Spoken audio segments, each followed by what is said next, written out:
حضرت ابو سعد بن ابو فضالہ انصاری رضی اللہ عنہ سے روایت ہے کہ رسول اللہ صلی اللہ علیہ وآلہ وسلم نے فرمایا،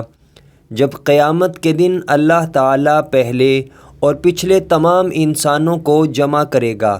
اور وہ دن ایسا ہے جس میں کوئی شک نہیں، تب ایک اعلان کرنے والا اعلان کرے گا، جس نے اللہ کے لیے کیے ہوئے عمل میں کسی کو شریک کیا،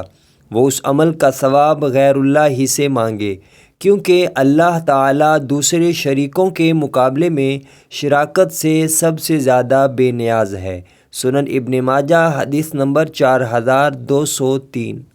حضرت عبداللہ بن مسعود رضی اللہ عنہ سے روایت ہے کہ رسول اللہ صلی اللہ علیہ وآلہ وسلم نے فرمایا، حسد صرف دو ہی کاموں میں جائز ہے، ایک وہ شخص جس کو اللہ نے مال دیا اور وہ اسے حق کی راہ میں خرچ کرنے پر لگا دیتا ہے،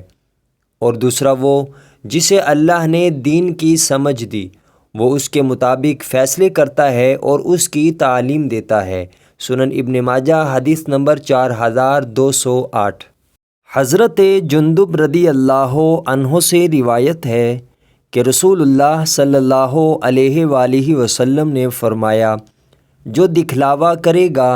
اللہ اس کی حقیقت کو ظاہر کر دے گا،